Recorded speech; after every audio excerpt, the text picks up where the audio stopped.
It's the pop culture film nebula.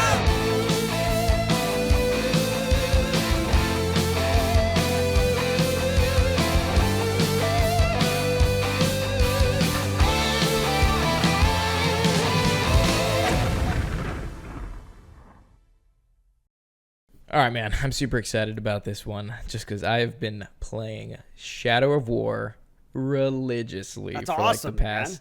It's such a cool game. The fact that you can build like my favorite. Everybody knows that I'm a huge Lord of the Rings fan, and like I played the GameCube, like Two Towers games and Return of the King's games, and those were first of all those talking about games that need to be remade. Those are games that absolutely need a remake. Yes. But no, Shadow of War is absolutely fun. My favorite part about Lord of the Rings is the character design. So like the orcs and the Uruks. This game does it all for me. Like there is and it's all about orcs. That's like the entire game is centered around orcs and different types of, Uruks you can fight. And, it's the fact that you can make your own army out of them and you can pick which captains are in charge and then you can build war chiefs and then literally run sieges on other orc armies is like the coolest thing. I haven't felt this way about a video game in a long time to where I'm like, hey, all I can think about is playing that game. And my fiance is so mad. That's such a good feeling, man, to have it. I can't remember the last time I was like really obsessed with a game to where like I would think about it when I wasn't playing it, man. It's been a while. Is that terrible to say? Like, I feel like when you like are dating a woman, you're like, oh, I can't stop thinking about her. And no, this is me for Shadow of War right now. No, it's not cool. Listen, as long as you can, like, hey, listen, you got to spend time with the lady. You got to pay your taxes. You got to balance. Produce gainful employment income for your taxes. Your life. You pay taxes? I mean, no. well, now wait a second. We can talk about you it pay your taxes, in a different nerd. episode. That's right. See, IRS is gonna come for you. Well, no, but I gotta listen to your advice, though. Yeah, I mean, you are an expert when it comes to managing. Well, hopefully I'm getting closer every day because I got enough on my plate right now. But it's just like a good. I don't know, man. As a gamer, like when you're a gamer and you are thinking about this kind of game, maybe because it's like easier when you're younger because you don't have as many responsibilities and you like love obsessing about it and getting into the guts of it and all the intricacies and the lore and you getting like 100%, like just completing an entire, 100%ing a game like that. It's good because when you get older, you have other responsibilities, man, and rightly so. Yeah. So it's just nice to remember that feeling, And Shadow of War was good. I'd actually never finished it, Oh, dude, yeah. No, the funny thing is, you say like when you don't have responsibilities. I have a ton of responsibilities, so like it just it makes everything so much hard because I'm like I literally want to drop everything and just sit there behind my Xbox and just play. But speaking, it's just because it's the fantasy aspect of it. It's just so much fun. Yes. And speaking of fantasy, that's folks, welcome to the Pop Culture Field Manual Podcast, where today we're going to be taking another look at some of our favorite pieces of fantasy pop culture. And, fantasy doesn't ultimately mean, medieval times, dragons, knights. That's kind of the classic definition of fantasy. Yeah. Yeah. Oh, it's broad. It is so broad. Yeah. Yeah, man. Yeah, fantasy, I mean, maybe that could be a good place to start because how do you define the fantasy genre? Because there's kind of classic fantasy, we're talking about like Wizards and Warriors, Lord of the Rings, your kind of European Middle Ages style where you got castles and dragons and the like. But you have other castles and dragons alike. Oh my! I mean, you have other fantasy genres. I don't know. Like when does it become? What is it fantasy and when is it science fiction? Right? Science fiction is I guess that's a hard more one. like there's like a technological. There's a scientific kind of bent to it. You know what I mean? Like there's science like fantasy. Spaceships? Well, yeah, like because Star Wars is the classic example. Like, is that science fiction or is it fantasy? And then people make it has up both aspects of right. it. There's technology. It's like a semi-futuristic type of a landscape. There's the Force, which is like almost like a magical kind of essence. You have knights, and you literally have knights and wizards. Saving the. I mean, is there such thing as sci-fi fantasy? Well, there's science fantasy is what they call it, but it's nested within. It's like Sci-fi. a subgenre of science fiction. So fantasy, I'm sure, has the same kinds of aspects to it. But yeah, there's. I mean, I feel like maybe I'm thinking steampunk, but I guess that would be kind of more science fiction-y because that has to do with like technology. That is true. Where do we draw the line? Yeah. Well, where? Maybe we'll find out in the midst of today's discussion because we have a lot to go over, and this will obviously be when it's almost unfair to have a episode called fantasy because that genre is so broad. Even if you were just to limit yourself to the classic definition of fantasy, Lord of the Rings, Hobbit style, that kind of stuff. Crawl. But Crawl. Yeah. So maybe as we get into this and we talk about some of our favorites in the genre, we'll get a better idea of what exactly fantasy is. So why? I mean, do this to ourselves? I'm so excited for this one, Cameron, because this is what I grew up on is fantasy stuff. I say fantasy sci-fi. But I think if I look back to what I was exposed to more of when I was a kid, it was definitely in the fantasy era. Like Princess Bride type stuff, Neverending Story, Labyrinth, solid fantasy realm. And then of course there was like Star Trek and Star Wars, and other properties like that introduced me to more science fiction. But to me, it's all the same love. This is where I would go to escape. From my tumultuous childhood, such as it was, this is what, fantasy is. You're escaping to another world where anything is possible. I think I heard somebody say once, science fiction is, it could happen, maybe. And fantasy is like, this could never happen. This will never happen. This could never happen. But at the end of the day, some of the best stories in the fantasy genre it's like a different way to tell the human story. It's like you put a different face on something, or you have somebody of a different, like a dragon say something, words of wisdom, and all of a sudden your kind of mind is open to it. Whereas if your parents were saying it to you, you'd be like, screw that, Yeah.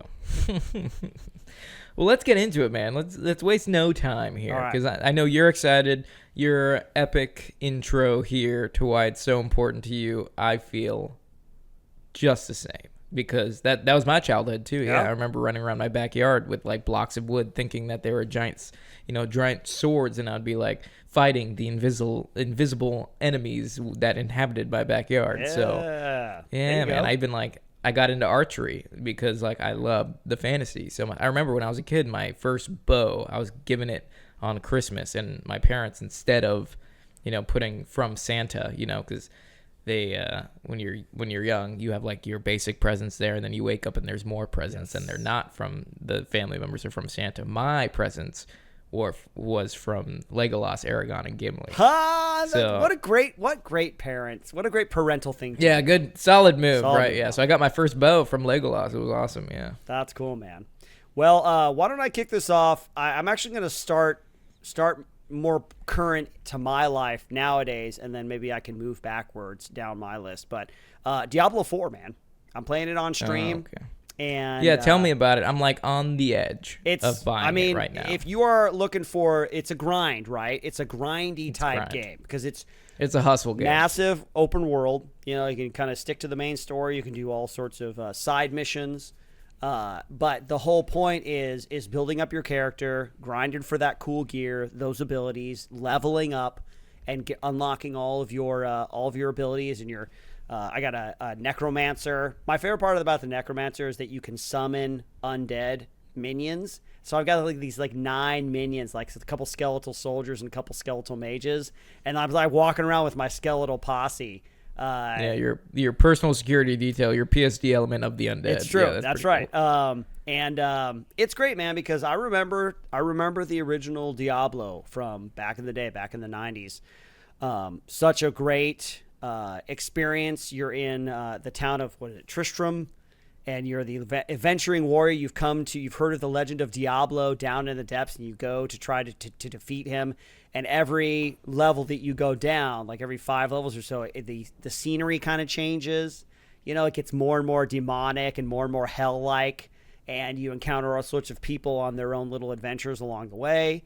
And then at the very end... so it's like truly open world, so you can come across like other players in this dungeon? Well, not in the first one, but in Diablo 4... you see it's always online, so you'll see other adventurers walking around and doing their thing. Maybe you guys can let me know out there. I haven't tried to play with anybody, but I imagine there's probably an element to that of cooperation. But I haven't played a Diablo game since. I know about them. I remember when they were coming out, but it's just I wasn't a big PC guy back then. I was always playing on my friends' PCs. That's how I played through the first one. But Diablo 2 and 3 totally missed out on. I know a lot of people out there grew up playing those ones, but when Diablo 4 came out, man, I really wanted to crack it open because I've always loved this franchise, and Lilith looks totally awesome, you know, and there's all the creature designs and all the different classes. You got like druid, sorcerer, necromancer. You got you have like berserkers too, and like barbarians. Yeah, you got a barbarian in this one, and it's really cool to build up your character and their abilities and just smash through just hordes of enemies, you know. And I actually have it for me right now, I have it on the lowest tier difficulty. And it's a little on the easy side, but then I'll go up against a boss and I'll just get smashed. So I think I'm probably in the right spot. Is it worth it, man? Is it Should worth I it? look into it? I mean, why don't you wait? Why don't you hold off a little bit and get your fill of Shadow of War? Because if it's the kind of, you could get obsessed with it. Like you could really get into it and really get into the grind. And Blizzard has their way of making games that absolutely do that. They do. They have games that turn into real time sucks. But this one is going to be, you know, they're going to have seasons. They're going to try to keep pushing it, keep pushing out new content, and they want to give this one legs for the time being. So I'm happy I picked it up when I did. It's fun to stream and just like hang out with people and just blast through wave after wave of enemy hordes. But I love the lore. You know, the whole Diablo series. It's all about the different denizens of hell. And you and your characters, for whatever reasons, are out to oppose them before they spread hell on earth, literally.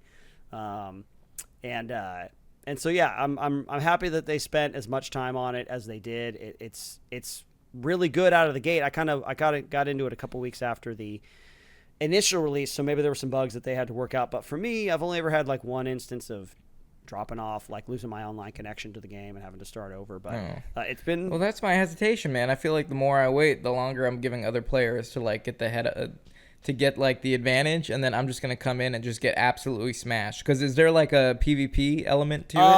Gosh, is there? I haven't tried to look because I'm not really into that. So I don't think I don't think it's that kind of game. There might be a cooperative kind of thing, but I think it's really just a PvE. You know. Okay, well that's good to know, because like in World of Warcraft, you play on different servers. So there's like PvE servers or PvP servers. There's role playing servers, which are weird. Stay away from those because like people take those super seriously for some reason, and they like talk like the characters, and it's like weird. But like if you're on a PvE server, the people can't. If you come across an enemy faction.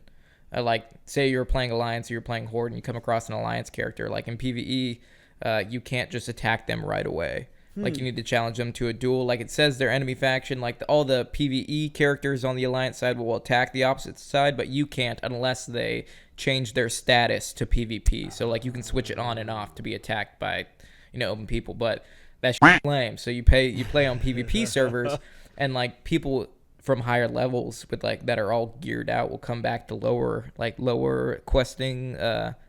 questing areas and just absolutely decimate the lower levels just for fun. So like it's anxiety producing because you're just out there just trying to grow up, get your cool equipment and level up to max out, and then all of a sudden this dude who you can't even see his level displayed, because I think if it's like he's 7 or 8 or close to 10 levels above you, it just shows a skull. Don't mess with him. Yeah, you're like, don't mess with it. So like, and they'll just come and absolutely brutalize you. And so that's like what I'm nervous about is like if I go on Diablo and I like wait too long and I start trying to grind and I'm just gonna be totally taken out and it's not gonna be a fun experience. Yeah. It's classic it's classic fantasy rather. The world that they've created, but they really go for kind of the darker side of things and they build out this whole lore in Diablo against, like, there's an eternal war between heaven and hell, and even the angel is Angel's in it. I forget what the main guy's name is, but he's kind of a punk anyway. Like, he's kind of not a very good Punk dude. Angel. Because there's all this kind of intrigue and mystery behind his true intentions and what he's all about, and it's not a happy world that you live in. It's kind of Warhammer 40K-esque, where it's kind of bit of the grimdark kind of thing. But great fantasy series. And they did a good job with this one, and I hope it continues to develop and get better. What do you got for me, dude? What do you want to talk about here? Man, I'm looking at the list, and I know that we ran out of time last time, so I want to talk about this because I have very strong, passionate feelings about both the books and the television series. But Wheel of Time, man, Robert Jordan, Wheel of Time series. It's a book series. Okay. It must have started in like the 80s or something. But my brother introduced it to me in the 90s, kind of shortly after we had moved to Colorado. My brother has always been like my gateway drug to fantasy series. Well, all of us in the family are all big readers, which I really appreciate. We like to read. That's cool. And we all like to read fantasy. Nerds. Yeah, we all like to read fantasy novel series as well. So I remember my sister, when I was younger, reading the Shannara series, which I know they've adapted since into television series a little bit. But my brother was reading the Wheel of Time series, and at that time, I think maybe most of the books were definitely out, but not all of them. I think they had like maybe 2 or 3 left. We didn't know this at the time, but Robert Jordan was going to pass away, and then they handed it off to Brandon Sanderson, who finished out the series based on his notes. But Wheel of Time, if you don't know, folks, classic fantasy type setting. It's essentially this continent, this nation that encompasses all of the familiar kinds of cultures that we have here on Earth, so like up in the, out in the Eastern, it's like the Ale. They're kind of like the hard warrior, like almost like a Scottish, but like also African tribalist kind of nature. And then on the, the main characters come from a small town village up in the mountains. That's very like, Northern European, that kind of stuff. And then you've got the Southern kingdoms, which are more like Spanish. They're a little more like a kind of scantily clad and passionate with their emotions. So it's like a combination of that kind of stuff, the fiery spirit. But anyway, it's all this whole world, and it's the Wheel of Time turns and ages come and past, and everything that it's kind of a reincarnation type of religion or spirituality with them, where everything that has passed will come back around again. And so in this turning of the wheel, this age of man, they call it. Wheel of Time. Yeah. Oh, okay. Yeah, there you go. It just keeps turning. But in the previous age, there were what was called channeling, which men and women could both access, kind of the one power. There was a male side and a female side. And there was a great battle with the darkness, with the Dark One, kind of God and the devil kind of figures. And the Dark One had his minions and his people who could channel, and there was this great battle. And in order to save humanity, the main guy, Lews Therin Telemann, took 100 warriors, and they went and attacked the base, the kind of the headquarters of the Dark One, and they sealed him away with these powerful seals. But in the midst of the battle, the Dark One's counterattack tainted the male part of it was Sidin, I think, and Sidar. But Sidin was tainted, the male half of the power, which means that nowadays any male who can channel the one power is doomed to go insane. So it's modern day times. There is the kingdoms all around, and one of the most powerful political groups is the White Tower, which is all females who can channel, and they have different ajahs. They have different sects, that all focus on a different thing. Like the red one, they're only interested in hunting down men who can channel. They're like, and the green ones, they're all warriors. The blue ones are all academics, or the blue ones are more political kind of diplomats. Kind of, yes, exactly. And then the brown ones are all studying and like muddy academics and stuff. Dirty. They're all muddy and dirty. It smell like dirty crap. Wrestling. No. So anyway, they go out and they are looking for the reincarnation of Lews Therin Telemann, the Dragon Reborn, they call him. So they know by prophecy that this is going to happen, and the appearance of the Dragon Reborn is going to herald the beginning of the ending of this age, which means there's going to be a great battle. They call it the final battle with the Dark One. the Dark One has his minions. These are all, a lot of them are like higher up channelers that were a part of the previous age, but they've survived and they've kind of kept themselves hidden up until now, because some of them were sealed away kind of deep in the Dark One's base, and some were kind of more towards the surface. So they've been out in the world slowly reemerging and kind of influencing kingdoms and people and kind of getting everything ready for this last battle. So that's the setting of the Wheel of Time, in which all the events take place. And Robert Jordan, the author, man, he did such a good job of weaving a whole world. You know, in fantasy, you have to create the world, right? You have to craft the world. You have to give them, you know, peoples and customs and ways of living, and they all have to have points of view. There's religions and different factions. It's like the world that we live in today. It's people with different opinions going at each other, trying to outmaneuver one another. There's there's relative peace, and then wars going on over here. You've got the Ale, which are kind of they're kind of a nomadic band that come from something called the Threefold Land. It's like a wasteland that's very dry and desert-like, but it makes them hard. It makes them cool warriors. They're totally awesome and badass. But Robert Jordan did a really good job of creating this amazing world with this and lots of characters. I would say that in the books, that's one of the hardest aspects of the books, is the way that he names people is like Randall Thor and Nynaeve Almira, and it's almost kind of like Middle Eastern type names, but combined with like very Arabic based. Yeah, with like European kind of accents and stuff. You know, so many characters in the. There's so many main characters. So it's like 30 or 40 main characters, and if you don't stay up with them, and like I left the book series in early 2000s because a new book hadn't come out in a while. I'm just like, oh, I'll get to it later, and then you go on and life happens and you don't get back to it. And finally, live your life. I finally had to finish the whole series, the last 2 books, on audiobook because I just couldn't find time to sit down and read the rest of them. But sure. I couldn't remember who anybody was except for like the 4 or 5 main characters.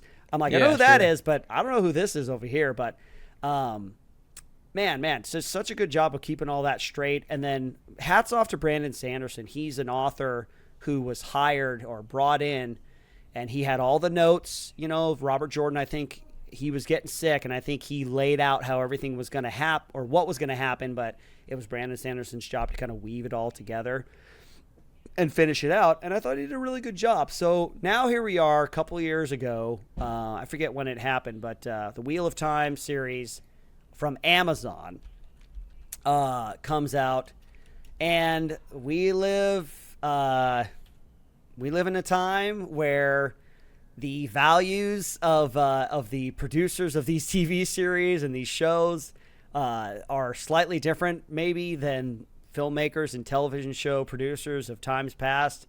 And there's a certain equity, diversity, and inclusiveness that must be put on the forefront of the storytelling. And they totally ruined it. They totally ruined this series.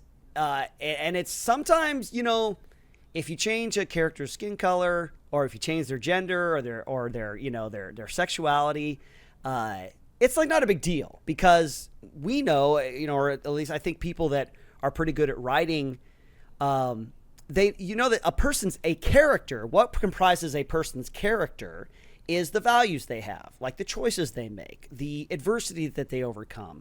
Maybe they have a certain perspective that's based on the culture that they came from, but that's kind of woven into their choices and stuff like that. So, it could be a black character or a white character, but if they believe in a certain something or they have a certain religious point of view, that's really what makes the character, not like who they have sex with or whatever. Yeah. But in this series, they really put all that stuff like really on the forefront, and wow. I don't know what they're going to do. That influences their decisions and everything, and they don't even go by the book? Or no, yeah. And when you adapt something, I can see why, Rafi Junkins and all the people that were making the show they're kind of up against it, because they have to weave in all of this intricacy and all of these character relationships and these political intrigues and all this stuff in this culture into the show, and they have like 9 episodes to do it, to start it off at least. Because honestly, you were talking about, before you even went into the series, you have had a lengthy description, right? And I'm sure this is just scratching the surface of what the Wheel of Time actually is. Oh my God, yeah. We could have an entire episode on just the Wheel of Time books, and it would be a two-part. Yeah, because I'm just listening, because I've never read, I never looked into it, just because I saw the trailer for Wheel of Time on Amazon, and I was like, nope, I'm good. I'm like, nah, I'm fine. I mean, I'm glad to hear that, like, there's so much more to it, because that's what they did with, the new Lord of the Rings series by Amazon. Like, it was so looked up to. It was I was so excited about it, and yeah, just those themes really butchered it, to be honest. Yeah, they totally butchered it, and like focused on like not the story at hand, but literally just pushing in these values of today that like it doesn't matter what you think. Telling you, man, it really when that is what's important to you, your characters have to act differently than maybe even than they would from the very cultures that you're saying that they're from, right? And which means the whole culture has to kind of shape around the points of view of these characters. And if you want to keep this thing going, if that's what's on the forefront of your mind when it comes to the writing and the character choices and the storytelling, then other things will have to be pushed aside in favor of that. And there was a famous quote. I think it was either the Lord of the Rings or the Wheel of Time people. It was contrasted and compared with a different quote from Peter Jackson back in the day. He was saying, like, listen, this is not about us. This is about honoring J.R.R. Tolkien. This is about him. We try to ask ourselves, what would he have wanted? How would he have done this thing? So there's like this honoring of the source material because they realize that they've got this property. They didn't create it, right? They didn't create this intellectual property. It's an entire person's mind. Yeah, they've been given a gift, and they want to treat it well. They want to carry it forward with great care, in relation to what the author would have wanted. In this day with Wheel of Time and with Lord of the Rings, that is not their point of view. We want to bring it into what's like a modern audience. We want it for the times that we live in. We want it to reflect, we would want it to develop it reflect the world around us, whatever that means. Right. And so the Wheel of Time series, characters they believe different things. They act different, sometimes very differently than how they acted in the book, because what they're trying to do is they're taking the intellectual property and they're saying, we're going to take parts of the intellectual property and we're going to do what we want with them. We're going to tell the story that we want. Like Rian Johnson said in The Last Jedi, he's like, I wanted to make a movie that I would have thought was interesting, that would have excited me, right? Not like, what does it all mean, or what are the big themes that I can pull from the source material? It's like, no, this is about me. This is about what I want to put forward in my values. And that's exactly what they did with the Wheel of Time TV series. And it sucks. Not the right answer. It is not the right answer. So we'll see how they do with the future series. I don't know how they kind of, with certain things like, the last example I'll give you is Moiraine. She's one of the main characters. She is from the Blue Ajah of the White Tower. She knows that the prophecy is coming, so she's trying to find the Dragon Reborn so she can kind of foster him and help him to grow to be ready. Because some of the people, some of the women don't believe that. They think they should keep him in prison, and locked away until the final day, and they're going to take care of everything themselves. But in the book, she's heterosexual, right? And she has a friendship with kind of the leader of the White Tower, and they kind of intrigue and they kind of, deal back kind of behind the doors. They're trying to work together. They have a working relationship. Well, not so in the series. They're lesbian lovers in the series. And that's going to cause problems. They're going to have to change the course of a lot of different things because they both end up with guys. In the books, they both end up making different choices and having things happen to them as a result of the choices they've made because of their heterosexuality. That's going to be different. I'll be interested to see what the showrunners do with that in the future. So, we'll love to hear it, man. And it was a lengthy rant, but I appreciate talking it. For a while, please, Cameron, tell me something about what. Okay, how about I tell you something else? Okay. Here we go. Let's switch the thread a little bit because we've talked about Wheel of Time seems to be ingrained in our classic example of fantasy where it's like wizards, dragons, back in time. Right. Let's switch it up a little bit and think of modern day fantasy. Okay. Pieces of pop culture that incorporate all these themes, like from the magical era or the magical environment, like dragons, orcs, trolls, fairies, and ingrained them in today's reality. I don't think we've ever talked about this one. I thought it was very entertaining, but have you seen Bright on Netflix with Will Smith? I have seen Bright. Yeah, him and I think what is it? Who was the guy that was Joel Edgerton? Joel Edgerton was his orc buddy, his orc partner. Yeah. Yeah, Joel Edgerton, and you have Lucy Fry, Naomi Rapace, and Will Smith.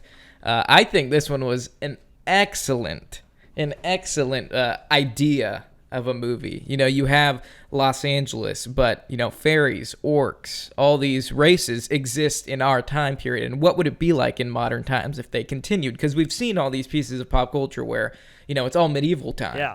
But, like, what happens if all this existed today? So, like, you have gangs, you have, drug runners, you have, like, underground fairy prostitution rings. You have, like, all these things that would totally exist in today's rules. And then you have Will Smith, who plays the main protagonist, and his partner's an orc. Yeah. But, you kind of see, like, the racial tensions. I mean, racism is a theme today that seems to be very harped on and, visualized. And it's like, okay.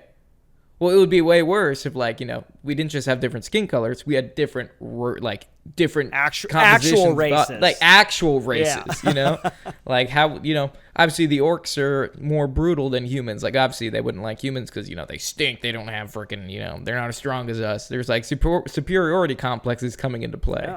Yeah. So I thought this one was, obviously it didn't get good reviews or anything, but I love the concept. Yeah. Of just like incorporating these fantastical creatures into a modern era. It really takes some thought behind it, It does. Obviously, you can kind of incorporate, real world stuff like racial tension or gang corrupt police corruption, that kind of stuff. But now you have this extra added element to where there literally are different races, right? So there's like genetic and like social aspects that you have to know as the writer. David Ayer actually directed it, and it's written by Max Landis. So when you're creating this, you have to know like physiology of orcs, physiology and mindset of elves.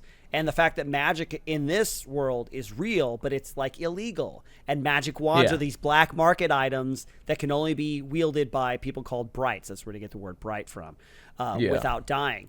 And so I appreciate any writer that can take all those aspects and really weave them into a believable and coherent story. Yeah. No, it's great. I think it was an awesome example. But I mean, like on the topic of like, modern time fantasy, you also have like pieces like Hellboy, which I absolutely love. Yeah, I love Hellboy. I love I actually like Hellboy 2 better than Hellboy 1. Yeah, Hellboy 2. Hellboy 2's Golden Army, right? Yeah, Golden Army, yep. Yeah, Golden Army was fantastic. Yeah. It's, the fact that you have like an entire underground, same theme as Bright, where you have all these races living together in modern times, but, obviously humanity has pushed down the other races to live in an underground society, and like you have a paranormal, like quote unquote FBI/CIA organization that's responsible for, handling paranormal problems or like kind of being the mediator between the two worlds, even though they exist in one. Yeah. So yeah, Hellboy 2 was absolutely awesome. I love the fact that, they really played into the two separate worlds, because Hellboy 1, was mainly on Earth. I mean, it's all on Earth, but it was mainly like, kind of doing like cultish, occult kind of summonings and all that, which is still paranormal, but the fact that they really took what was awesome about the series and dove in head first and introduced this entire new underground society of mystical creatures in Hellboy 2. Yeah. They definitely earned my vote on that one. It was awesome. Yeah, the troll market scene is like one of the best scenes in the whole film, because that's just, you can just tell Guillermo del Toro is the type of dude that he's so like, he loves all that kind of lore and storytelling from like other cultures. They had this display, actually. They had a Guillermo del Toro display at the Los Angeles LACMA, Los Angeles Museum of Contemporary Art, over in the Los Angeles area. And they had it there for a couple months. I actually went and saw it, and it's all his personal collection. It's all stuff that he has collected over the course of his life that has influenced the stories that he has told. And it's old stuff, man. He's brought in stuff from all over the world, like European and Asian, legends and stories that we have told. We're pretty messed up. We've had pretty weird stories for a long time, man. We've been telling strange stories since the beginning of time. Since biblical. Are you talking time. about? Is that his the newest series that is out? The what is it? It's where it's every episode is a different Like an anthology series, like Cabinet of Curiosities, I think. Cabinet of Curiosities. That was great. I loved it. Yeah, I haven't seen any of it. Is it good? Oh, you haven't? It's really good. I really thoroughly enjoyed it. I mean, I'm a big Guillermo del Toro fan just because, talking about fantasy, talking about like characters, creature design, introducing, the supernatural. That's the director that does it, in my opinion, the best. Yeah. Because, I also wanted to talk about Pan's Labyrinth. Oh, yeah, we talked about Pan's Labyrinth, yeah. dude. Yeah, because, that one is absolutely epic. Not only do you have such a dramatic story in and it's in a different language, so, that's cool. Yeah, it's all in and they don't Spanish. hold any punches, but just the fact of, like, that's her escape, and it's, like, it kind of intertwines with what's reality and what's fantasy, and, they're coming together. Like, how is it a mental thing? Is this all happening inside of her head? It's, like, it explores so many more themes than like you're just sitting there and just watching it happen. You're like, oh, that's cool. That guy has like the scene at the dinner table with the guy with his hands who has the eyeballs in his hands. Good old Doug Jones. Yeah, and my best friend.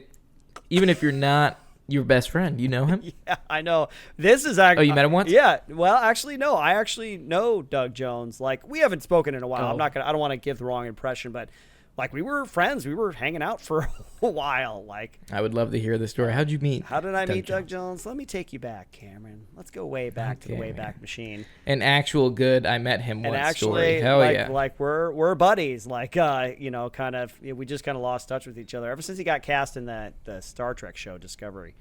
We haven't really spoken much, but he's a great guy, man. Fellow Christian, good dude. I met him first at a networking event, this place called the Greenhouse, or this organization called the Greenhouse, which is like kind of more of a faith-based entertainment industry collective where, get together, and he came and gave a talk once. And then that year, it was like 2014 or 2013 or 14 or 15, saw him crossing the floor, the dealer's room at Comic-Con San Diego. And I was with my buddy and said, hey, Doug Jones. And he's like, hey, and it's like, so cool to see you here. And we took a picture, and that was really kind of cool. And then he was doing a signing for John Dies at the End, another movie that he was in, he plays a part in, at there's a bookstore called, it's more like a cult, like dark themed, called, I forget the name of it. You guys know it. It used to be on Burbank Boulevard, or it used to be on Magnolia Boulevard in Burbank. Anyway, he went there. I was like, oh, dude, I want to go say hi to Doug Jones, because that's like just down the street from where I was living.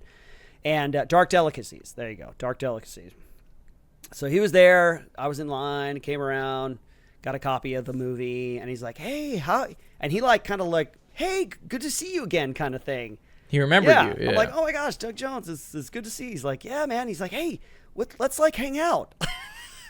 I was like, that's awesome. What? Yeah, that's like everybody's like goal. Yeah, like when they like go to like a signing, or like, they know that when a celebrity's going to be somewhere and they like go to sign. That's like every person's fantasy, that they'll just like shake their hand, get an autograph, and they're like, hey, do you want to hang out? Yeah, that's exactly true, man. I was like, yeah, dude, let's go grab a coffee sometime. And so we set a date, and like we went and picked up coffees. And this is the best part of the story. Where we were sitting there drinking our coffees, and we were talking about this, that, and the other thing. And he's like, where did you and I first meet? I said, well, we met, there was the Greenhouse thing, where you gave a talk. He's like, oh yeah, and then he's like, and then we met at the comic convention. He's like, oh yeah, in New Mexico. I was like, no, in San Diego Comic-Con. He's like, no. We met in the Comic-Con in New Mexico. I remember, because you're Chris Evans' stunt double. And I was like, no, I'm not Chris Evans' stunt double. He's like, oh my God, I totally thought you were somebody else. Oh my God. So he like, the reason he wanted to get to know you, because he thought you were like big deal. He thought I was, yeah, I thought it was like Chris Evans' stunt double. And I was like, no, that's oh my not me. God. But he probably felt so silly and awkward, and he's just like, oh my God, this guy could be a serial killer. I don't he's like, now know. He's going to eat my skin. Yeah, now we have to be friends, and I have to string Yeah. this along just to show that I'm not a total jerk. No, but I mean, Oh my God. That's hilarious. yeah, that was, it couldn't have happened any better. But like, yeah, we hung out, and did what we did and stuff, and had some good times. And then he's just, I don't know, life happens, you get busy and stuff. And Sure. and, You should send him a message and be like, hey. I'm not Chris Evans stuffed Yeah. double. Like, remember me? I know. Not Chris Evans The only stuffed reason double. you're just trying to advance your own career, Doug Jones. I know what kind of person you I are. know. Yeah. I know. You want me to introduce you to Chris Evans. Well, guess what? I don't know him. That's awesome, dude. Well, yeah, Doug Jones, I mean, on the topic of fantasy, like, that dude has been in so much. So much. You That's know, he's a Guillermo character. del Toro. Yeah. He's, Costumes. Not to mention, he plays the ice cream man in Legion. Yep. Like, He yeah. totally does. Yep. Yeah. He never plays a that normal guy's got a person. He just repertoire. doesn't. He never No. plays just a guy. You know. Yeah. Well, I mean, when you look like that, when you're, like, tall and you're super lengthy, like, He did mime roles you a play are lot. very He's limited. done a lot of physical acting in his time, like mime. Yeah. He did that in like college when he was younger. So he has that Yeah. physical background. Yeah. Yeah, it's kind of like when you look a certain way, you are only allowed to play characters. Like, if you look like a villain, you will play villains the rest of your life. Yep. You're not going to play like a nice guy. Yeah. Henry Cavill's never going to play like a bad person. You know. Yeah, except in in that James Bond. Oh, you're film right, where he James played- Bond. Well, and because that was the trick, is he looks like the good guy. I guess you're right. He played against type in that one. Yeah. Well, I think we got time for one more, man. If you want to pick one, Man, why and do we then do this we'll. to ourselves. We gotta have a part 2. Let's know. just say part 2 We- fantasy, or part 3 Okay. maybe. I don't know, general fantasy. Here's the problem, Cameron. Do I go for more recent experiences with fantasy, or do I go with more of the ones that kind of influenced me to like fantasy as much as I do? That's the moral dilemma that I have here, because I could talk about. I think the one that I think what holds more value is what drew you into the fantasy genre. So let's hear one of those quick ones. All right. But keep it short, my friend. I will start the timer. Okay, all right, here we go. Let me just skim the list real quick. Okay, if I had to give one of the earliest examples of something that influenced me to love the fantasy genre, it would be the Neverending Story. Oh my God. Early 80s movie. Delicious rocks.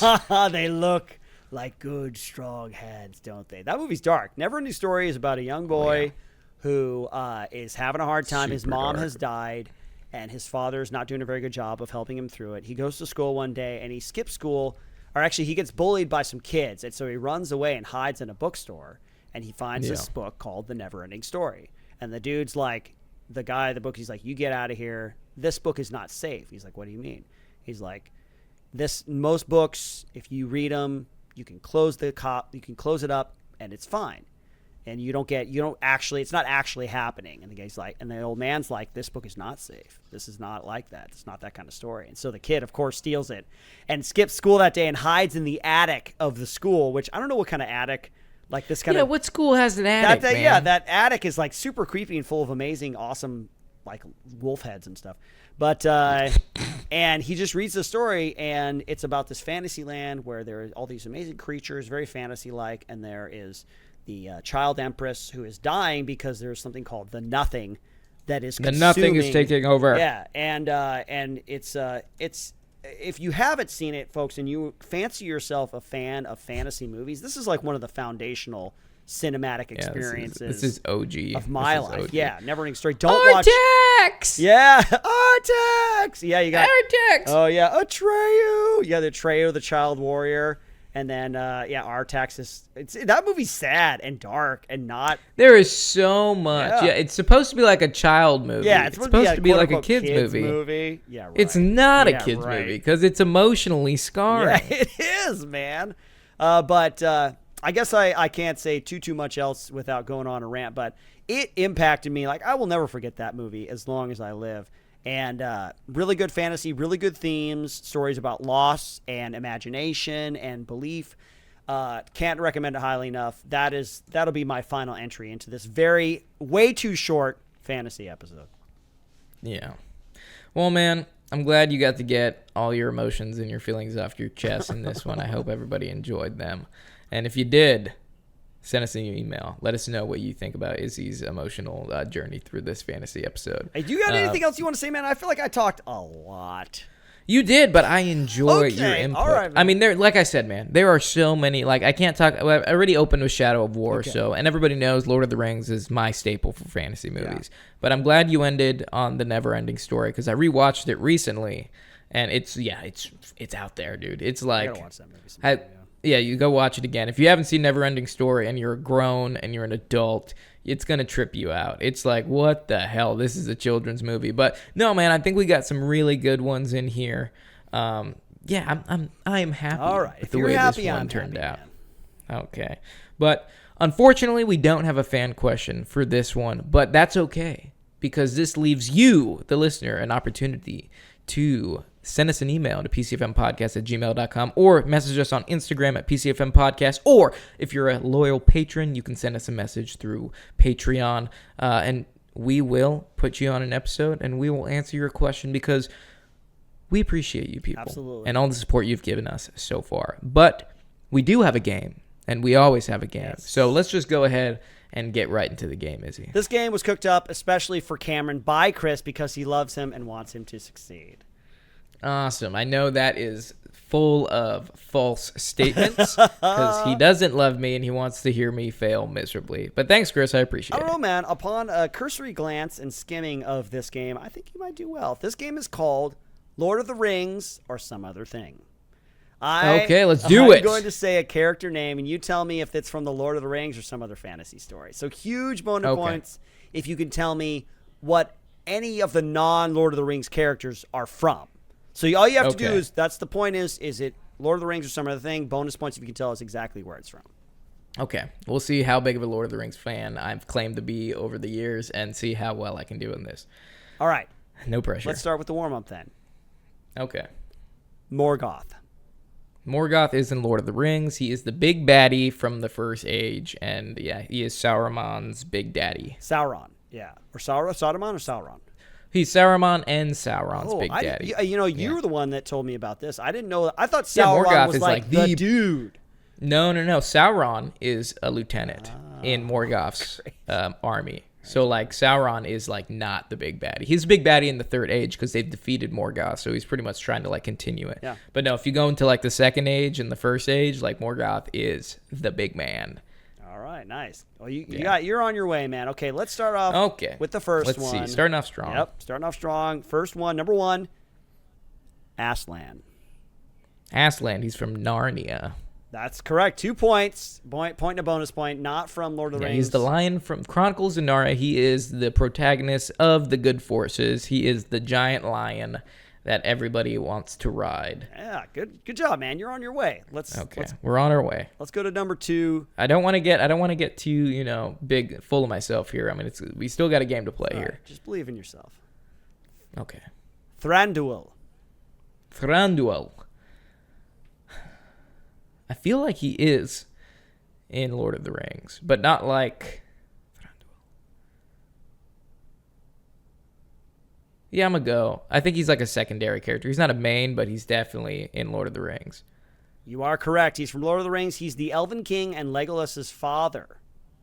Yeah. So he is in from the Hobbit series. Yeah. Yeah, the Hobbit Played by series. Lee The one, Pace. the beautiful man. Yeah. Beautiful Thranduil. man, that Lee Pace. Yeah, he is a dick. Yeah. Too. Yep. He does not like dwarves. No, he's very kind of closed off, like he doesn't want to get involved. Yeah. So good job, man. You're 2 for 2. Let's go to number 3. Ugluk. Ugluk.